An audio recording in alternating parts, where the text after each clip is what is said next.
Welcome everybody to Forza Horizon 4, and today we're doing another seasonal championship. This one is called Tour de Force, and we're going to be in A-Class GT cars. Don't think there are all that many in A-Class, to be honest. They're generally more powerful than A-Class, if all their Super GT cars are the more desirable kinds of cars, but yeah, we'll see what we're going to get to choose from. Hopefully it's at least 3 good cars in the batch to choose from. Given that there's only 3 races. So yeah, we've got Alfa Romeo 8C Competizione, a couple of Bentley Continentals, or the Super Sports is by far the better one, as you can see by the greatly increased horsepower, torque and reduction in weight. We've got a BMW M6 Coupe, a pair of Jaguars, Aston Martin DBS and a Gran Turismo S from Maserati. So yeah, to take it slower for our first race, I think we'll go for the least powerful car here, the Maserati, but it is a cracking sounding car with its V8 engine, 4.7 litre V8, and yeah, weighs a fair bit, but it's got a decent amount of horsepower and torque, and yeah, the handling and braking ain't half bad either, so hopefully it will get us off to a good start. Not exactly expecting a win from this car, because yeah, it does weigh a fair bit for a car with less than 450 horsepower, but it'll show us what we've got to do to win this championship if we don't get first place. But yeah, the engine does sound great. We're up to more than 7,000 RPM.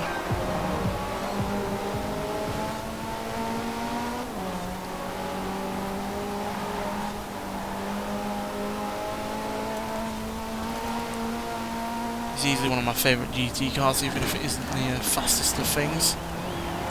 It gets the balance right as far as I'm concerned between speed, acceleration, a great sounding engine,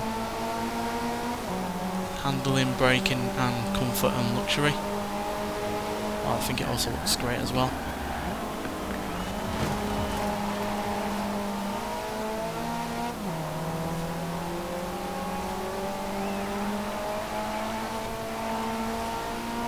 One of those cars that I wish I could review, but unfortunately it's not entirely viewable in Forza Vista. Who knows, maybe the next Forza Motorsport game, or at least Forza Horizon game, will have far more cars that are viewable entirely. We've got a pair of Bentleys and I think an Aston Martin up front, or an Alfa Romeo, it's one or the other.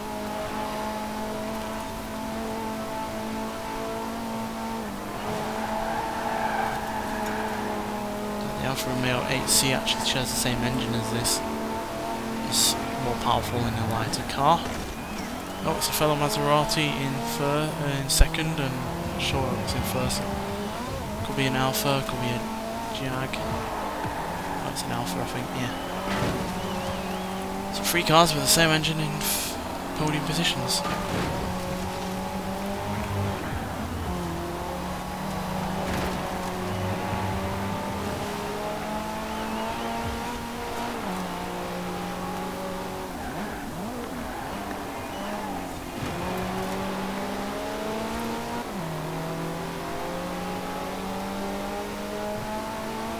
Alfa Romeo is definitely the fastest car in the straight line.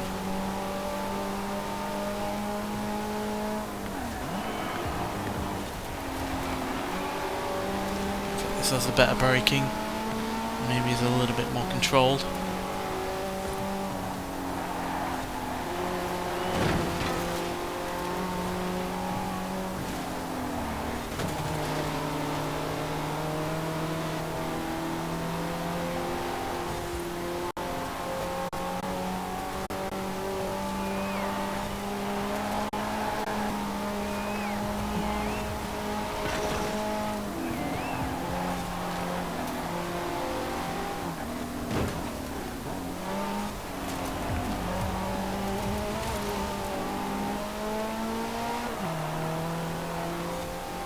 Maserati that I am greatly missing and have done since I think it was last in Forza Motorsport 4 is the Maserati Quattroporte. Absolutely adore that car. If you think the V8 engine in this, it sounds great, then the Maserati quadriporte engine is even better. Plus being a saloon car, it's more practical, and yeah, it's even more fun to drive because it's extremely lively at the rear end. Well, the Alfa Romeo has the power.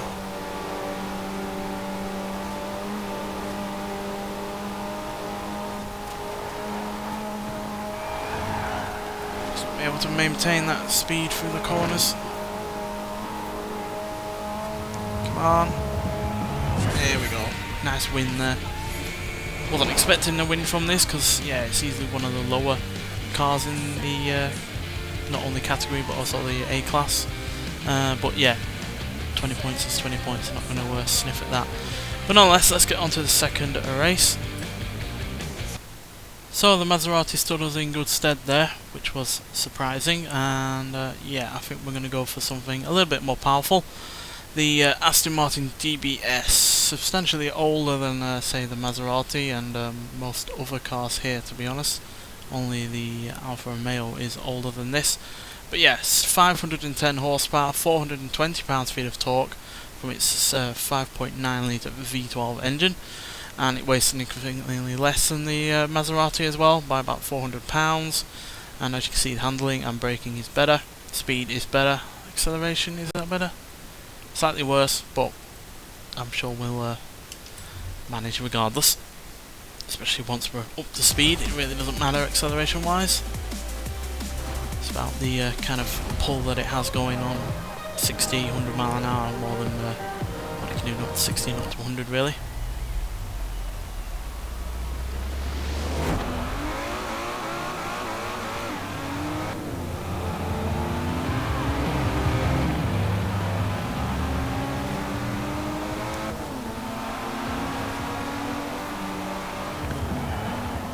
BMW Forza edition is struggling there around the corner. So are we though, to be honest.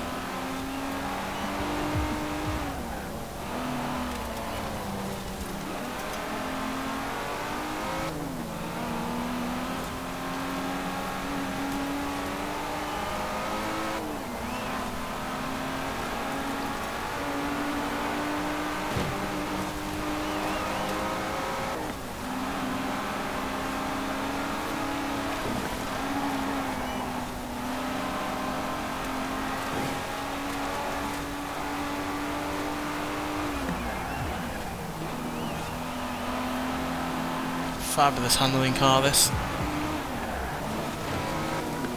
Despite the fact it's hardly the lightest of vehicles with such power and a rear wheel drive layout.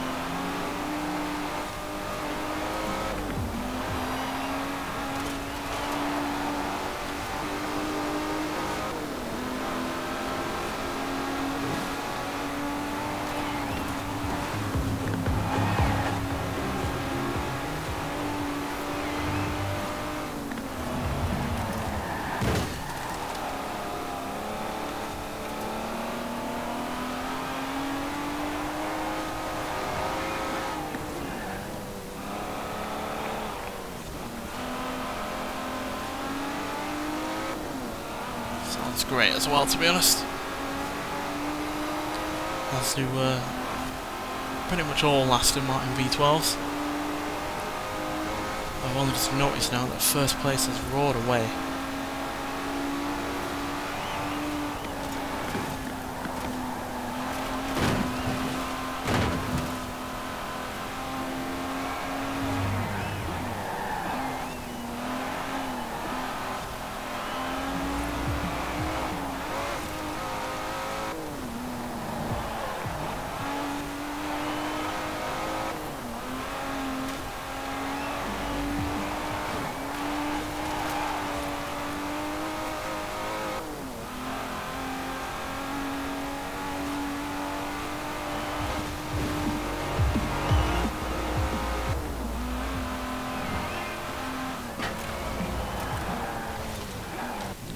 Completely, entirely wrong driving line and braking there.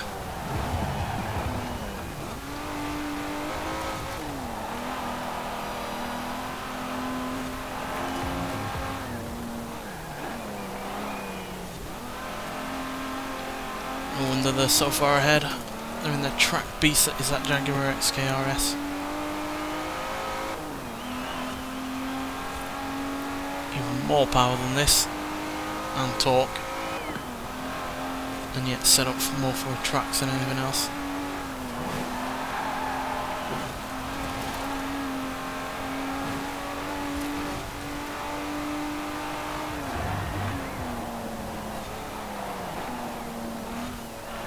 It's as good a handling car as this is. It's far more of a poser's car than a track car.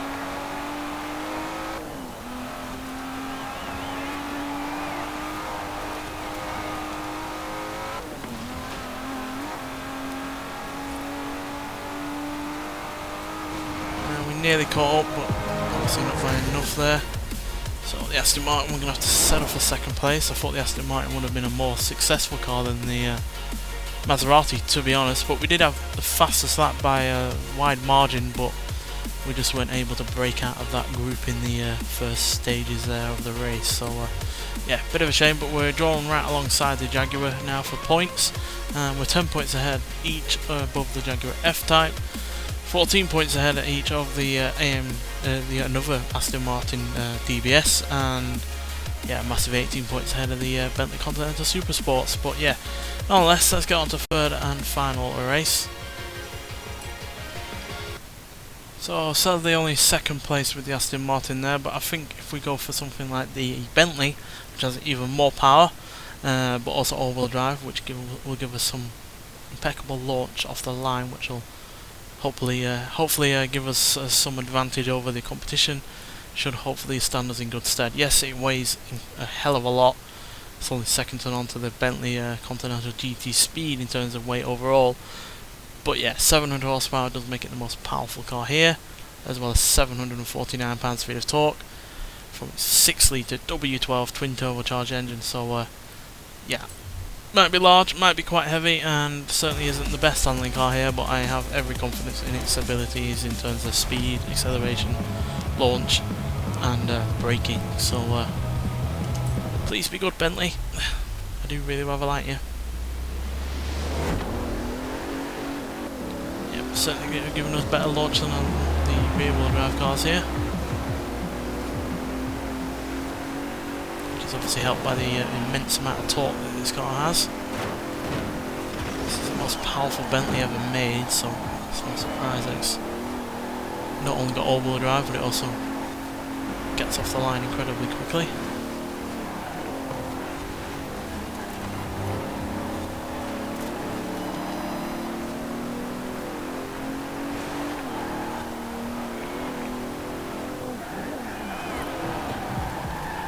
Doesn't exactly have the best handling though, as you can see. And with all that weight, you have a hell of a lot of momentum to slow down. Just got someone to steer. It's really a case of be gentle through the corners and then floor it as soon as you get anywhere near a straight. This thing absolutely flies.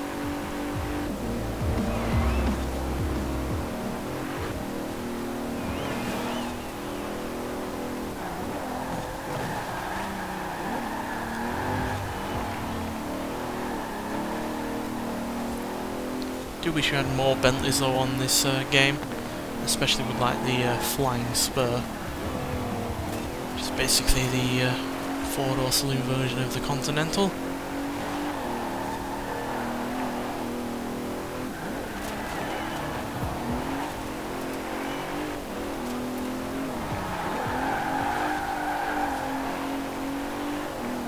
I don't know, being the four-door version make it seem heavier and less fun, but it's also more,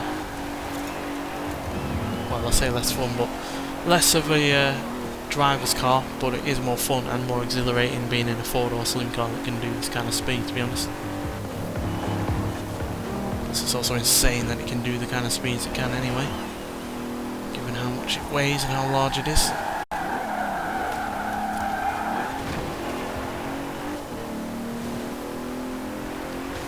This is doing it well. Really surprised by how much of a gap we have between us and the rest of them.